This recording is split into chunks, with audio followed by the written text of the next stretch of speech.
Selamat datang di KB1 bersama saya Kardi Baik. Kali ini kita ada di program Kandang Sendiri, tepatnya episode 2 Kandang Sendiri, yang artinya kita akan membahas mengenai tim Liverpool saja. Nah, kalau seandainya di sini teman-teman adalah supporter dari tim-tim di luar Liverpool, teman-teman bisa nantikan program Kandang Lawan, di mana kita akan membahas mengenai tim-tim di luar Liverpool, sepak bola secara umum tentunya, antara itu Europe, American, atau mungkin Indonesian ataupun Asian ya. Pokoknya kita akan bahas di program yang lain, yaitu program Kandang Lawan.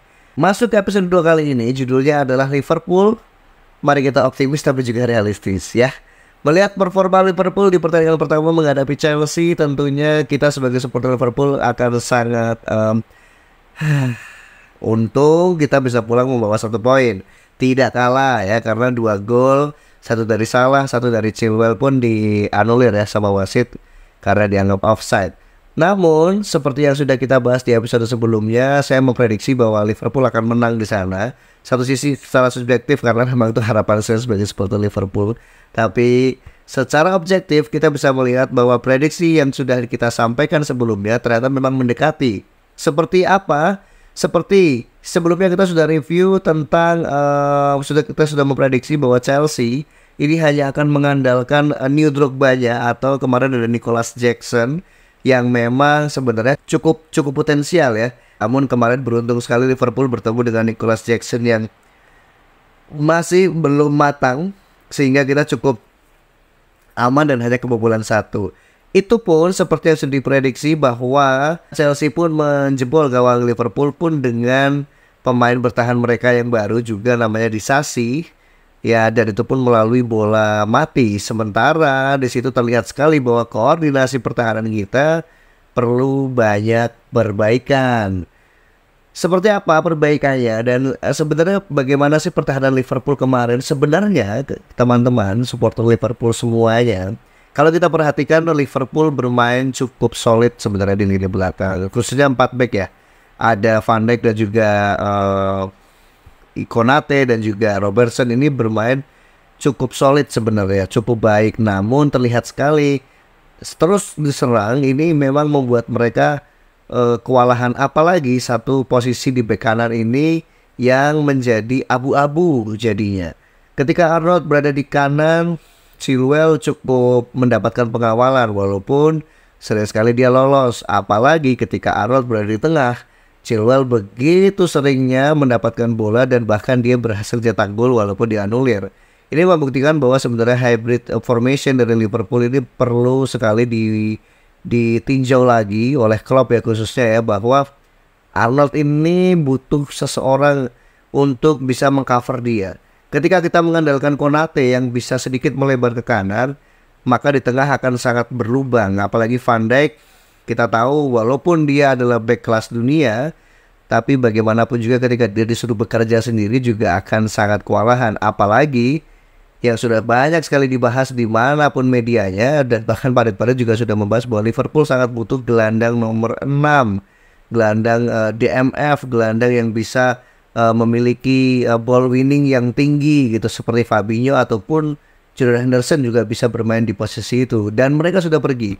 Tidak ada yang bisa menggantikan teman-teman. Ketika kita tahu ada McAllister di sana, tapi dia bukan DM murni, dia DM yang memang sifatnya lebih menyerang, lebih membagi bola, lebih kayak kalau kita ingat Xabi Alonso atau mungkin dulu ada Pirlo di Milan, yang mana dia ditemani oleh salah satu gelandang yang memang memiliki ball winning yang kuat gitu. Dia yang memiliki kemampuan untuk bertahan lebih baik dibandingkan Maka gitu.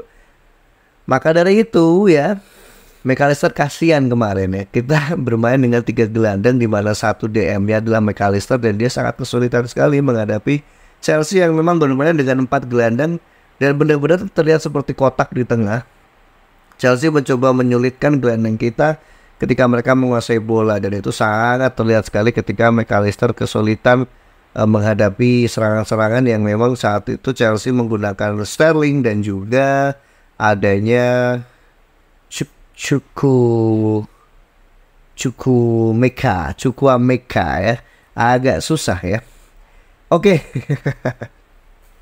balik lagi ke bagaimana kemarin Liverpool menghadapi Chelsea dan apa yang perlu diperbaiki sebenarnya teman-teman.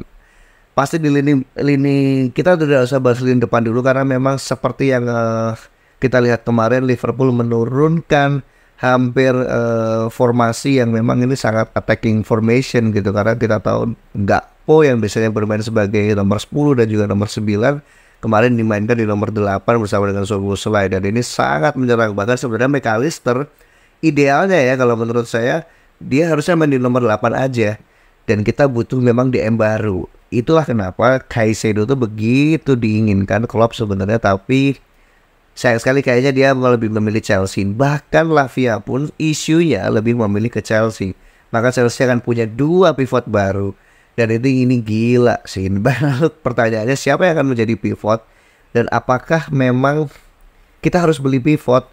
Kalau memang potensi atau peluang untuk bisa mendapatkan satu gelandang nomor 6 masih terbuka, ya beli aja sebenarnya. Karena memang kita juga masih sampai akhir bulan ini, transfer window masih dibuka. Duit ada, apalagi yang kurang? Sebenarnya yang kurang adalah stok yang tersedia saat ini. Tidak banyak yang memiliki kapasitas untuk bisa bermain di nomor 6 formasinya Klopp gitu. Walaupun isu terbaru kita dengar ada Ibrahim Sangare ya dari PSV Eindhoven yang cukup menarik sebenarnya. Sangare dibandingkan Lavia dan Caicedo, dia memiliki tinggi badan yang tinggi banget gitu, 190-an bahkan hampir 195 kalau tidak salah, dan dia berada di posisi pivot nomor 6. Saya pikir ini akan cukup menarik ketika dia benar-benar berhasil bergabung dengan Liverpool. Tapi kita lihat aja siapa yang akan dibeli oleh Liverpool. Selain itu sebenarnya yang cukup diwaspadai adalah di sisi belakang, karena kita tahu Arnold mau kemana sih sebenarnya, pertanyaannya itu. Arnold sebaiknya, kalau kita lihat dari pertandingan kemarin, dia sebaiknya berada di tengah. Namun ketika dia harus hybrid ke belakang, ini menjadi pertanyaan. Kalau kita lihat Chelsea, dia benar-benar bermain kokoh dengan 3 back yang memang benar-benar center back gitu. Ada Disasi, Thiago Silva, dan juga Levi Colwill.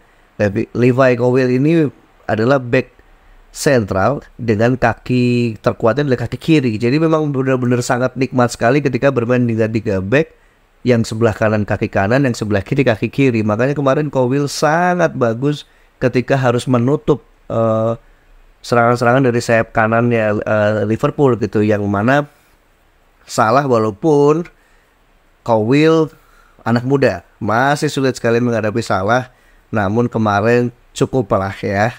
Salah cukup dibuat kerepotan, Colwill pun juga dibuat kerepotan gitu. Kalau kita lihat lagi bagaimana dengan Arnold, ini sebaiknya seperti apa?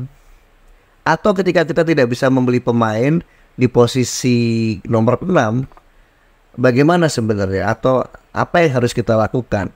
Salah satunya mungkin sebenarnya Klopp kalau berani ya, dia masukin Gomez sejak awal. Gomez biarkan dia bermain di sisi kanan.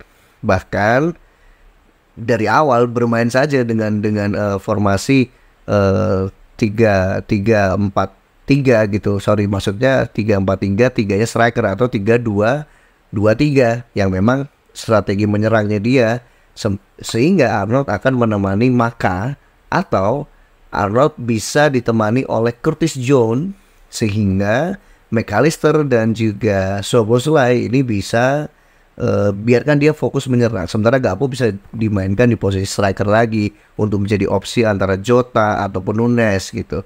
Sementara ketika Curtis kurang maksimal, siapa yang bisa bermain? Thiago Alcantara sebenarnya bisa mengisi posisi itu gitu, ketika dia ditemani oleh Arnold yang memang sebenarnya punya daya bertarung yang justru lebih baik ketika dia berada di tengah daripada dia berada di bek kanan. Baiklah, kira-kira seperti itu teman-teman. Jadi Liverpool kemarin cukup menarik lah ya, cukup menarik. Serangannya juga cukup menarik, cukup memberikan kita rasa optimistis untuk bisa menghadapi musim ini gitu sebenarnya. Bahkan ada komentar-komentar yang menyebutkan bahwa sebenarnya kalau mereka kemarin bukan lawan Chelsea, bisa aja mereka menang gitu.